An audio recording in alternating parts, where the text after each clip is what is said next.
దుర్గాప్రసాద్ గారు ఈరోజు చూసాం కదా, మాజీ ముఖ్యమంత్రి జగన్మోహన్ రెడ్డి గారు మాట్లాడుతూ కోటి సంతకాల సేకరణ పత్రాలంతా గవర్నర్కి ఇవ్వబోతున్నారు, పార్లమెంట్కి ఇవ్వబోతున్నారు, పార్లమెంట్ కూడా పంపించబోతున్నాం అన్నారు. ఆయన కొన్ని కామెంట్స్ కూడా చేశారు. ఇప్పుడు నేను చెప్పినట్లు ఈరోజు అదొక పెద్ద స్కాము, కూటమి ప్రభుత్వంలో ముఖ్యమంత్రి సన్నిహితులకు ఈ ప్రైవేట్ వ్యక్తులకు ఇవన్నీ కూడా కట్టబెట్టాలని చూస్తున్నారు అనే విధంగా ఈరోజు ఆయన కామెంట్ చేశారు. వీళ్ళందరినీ కూడా జైలుకు పంపుతాను నేను అధికారంలోకి రాగానే అనే విధంగా కూడా కామెంట్. ఏం చెప్తారు దీనికి సంబంధించి?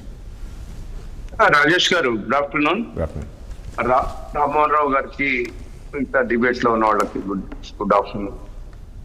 ఈరోజు అంటే ప్రభుత్వం అక్కడ ప్రైవేటీకరణకి పోవాల్సినటువంటి అగత్యం వచ్చింది, పరిస్థితి దాపురించింది అది. ఎందుకంటే ఇవాళ ఆంధ్రప్రదేశ్ ఉన్నటువంటి బడ్జెట్ చూస్తే చాలా ఘోరంగా ఉంది. అంటే గత 5 సంవత్సరాల్లో కూడా ఫైనాన్షియల్ ఆర్థికంగా అంతా అస్తవ్యస్తం అయిపోయింది అది. దాన్ని స్ట్రైట్ లైన్ లో పెట్టడానికి పెట్టుకుంటూ వస్తున్నారు సాధ్యమైనంత వరకు సెంట్రల్ కేంద్ర ప్రభుత్వం యొక్క సహకారంతో. అడే ఎన్డీఏనే ఉంది కాబట్టి డబుల్ ఇంజిన్ సర్కార్ నడుస్తా ఉంది. రెండోది ఇవాళ ప్రైవేటీకరణ, అంటే ఈ ప్రైవేటీకరణని సాక్షాత్ పార్లమెంట్ లో కూడా ఎఫ్డిఏలు ఎట్లయితే ఆమోదించారో,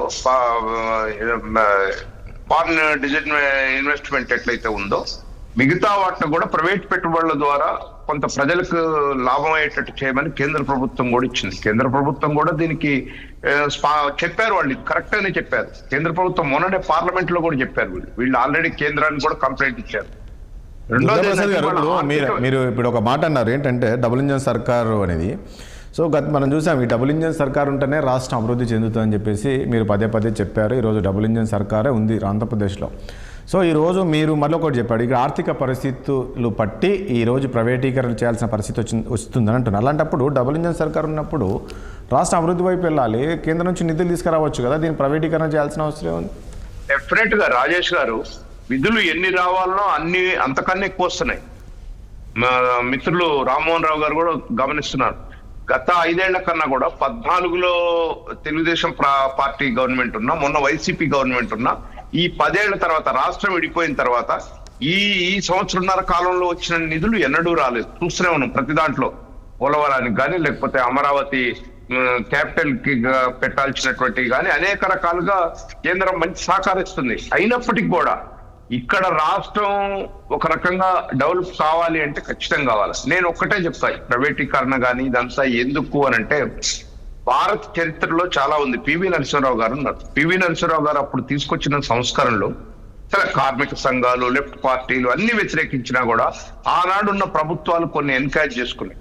అందులో చంద్రబాబు నాయుడు గారు తెలుగుదేశం పార్టీ ఉన్నప్పుడు కూడా దాన్ని తీసుకోవటం వల్ల ఇవాళ ఆ యొక్క ఏవైతే ఆ రోజు ఉన్నటువంటి ప్రణాళికలు, ఆ రోజు ఇచ్చినటువంటి మారిటోరియం అదంతా తీసుకోవటం వల్ల ఇవాళ తెలంగాణ భవిష్యత్తు కానీ, దేశంలో అసలు ఆర్థిక వ్యవస్థ కానీ, చాలా మంది చెప్పారు ఆర్థిక మాధ్యం వచ్చినప్పుడు కేవలం పివి నరసింహారావు గారు తీసుకొచ్చిన సంస్కరణలే ఈ దేశాన్ని బయటపడేసినాయి.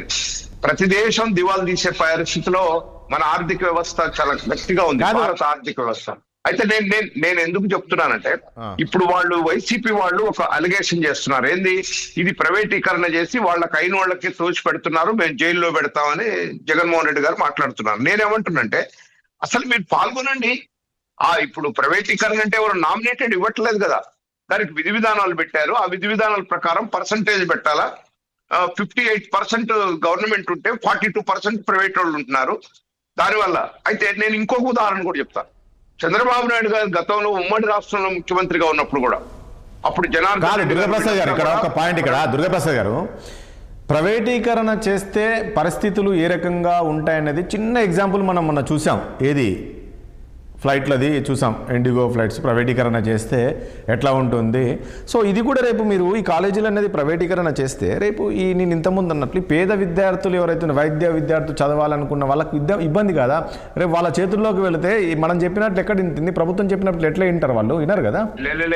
ఇక్కడ పర్సంటేజ్ చూడాలి మనం. ప్రభుత్వ ఆధీనంలో ఉండేటట్టు వాళ్ళు ఒక 30 to 40 years మాత్రమే వాళ్ళు మెయింటైన్ చేసిన తర్వాత మళ్ళీ ప్రభుత్వానికి ఒప్పచెప్పాలి. పూర్తిగా క్షుణ్ణంగా చదవండి. రెండోది, గతంలో నేను ఒక ప్రెసిడెన్సీ చెప్తా దీనికి, బిఫోర్ ప్రెసిడెన్సీ ఉమ్మడి ఆంధ్రప్రదేశ్ లో కూడా ఎన్టీ రామారావు గారు, చంద్రబాబు నాయుడు గారు ఆ రోజుల్లో పరిపాలించేటప్పుడు ప్రైవేట్ కాలేజీలు తీసుకురావడానికి ఆనాడున్న కాంగ్రెస్ గవర్నమెంట్ పూర్తిగా వ్యతిరేకించింది. పెద్ద ఎత్తున ఆందోళన చేశారు. కానీ ఆ రోజు ఉన్న పరిస్థితి ఏంటంటే మన రాష్ట్రం నుంచి, ఉమ్మడి రాష్ట్రం నుంచి కర్ణాటకకి, మహారాష్ట్రకి మెడికల్ కానీ డెంటల్ కానీ అన్ని ఇంజనీరింగ్ సీట్లు కానీ విపరీతంగా వేల మంది పోయి చదువుకున్నటువంటి పరిస్థితి. ఆ తర్వాత ప్రభుత్వం ప్రైవేట్ వాళ్ళకి ఇవ్వటం వల్ల ఇవాళ ఇన్ని ఇంజనీరింగ్ కాలేజీలు, ఇన్ని మెడికల్ కాలేజీలు ఇవన్నీ కూడా ఇవాళ తెలంగాణలో ఎన్ని ఇంజనీరింగ్ కాలేజీలు, ఎన్ని మెడికల్ కాలేజీలు ఉన్నాయో చూసాం కదా మనం, ఆంధ్రప్రదేశ్ కానీ అన్ని. కాబట్టి అంటే ప్రైవేటీకరణ ద్వారా అది పూర్తిగా అంటే ప్రైవేట్ వాళ్ళు వచ్చి పెట్టి ఇచ్చేసినవి చేశారు. కానీ ఈ రోజు చేసింది అది కాదు. 58% గవర్నమెంట్, 42% మాత్రమే ప్రైవేట్ వాళ్ళు ఉండేటట్టు, దాని మెయింటెనెన్స్ అదంతా చూసేటట్టు. అయితే ఇవాళ నిజంగా కూడా అట్లా చేయటం కొంత ఇబ్బంది అయినప్పటికీ కూడా అక్కడ ఉన్నటువంటి ఆర్థిక పరిస్థితి నిలదొక్కున్న. కానీ ఒకటి దుర్గాప్రసాద్ గారు, ఇప్పుడు మీరు చేస్తున్న ఈ కార్యక్రమంతో ప్రజల్లో కాస్త వ్యతిరేకత రాదా మీకు? డెఫినెట్ ప్రజలను ఎడ్యుకేట్ చేస్తున్నాం కదా, ప్రజలకు చెప్తున్నాం కదా ఆ రాష్ట్ర ఆర్థిక పరిస్థితి ఏ విధంగా ఉంది, ఏ రకంగా ముందుకు పోతున్నాం అనేది ప్రజలకు వివరిస్తున్నామండి. ఇవాళ ప్రైవేటీకరణ చేసి అదేదో, నేను అదే అంటున్నా, వీళ్ళు రాంగ్ ప్రెసిడెంట్స్ ఇచ్చి దానికి, మేము ఇచ్చినటువంటి దానికి ఇది ఏదో ఒకటి. నేను ఏమంటున్నంటే ఇన్వెస్ట్మెంట్ రావాలా, పెట్టుబడులు పెట్టాలా. ఎట్లయితే ఇవాళ ఫ్యాక్టరీలు కానీ, ఇవాళ ఏదైతే అన్ని ఐటీ సెక్టార్ లో కానీ ఇవన్నీ ఏవైతే డేటా సెంటర్స్ కానీ ఇవన్నీ ఎట్లా పెడుతున్నారో, ప్రైవేట్ మెడికల్ కాలేజీలు కూడా ఒక్క నిమిషం దుర్గాప్రసాద్ గారు.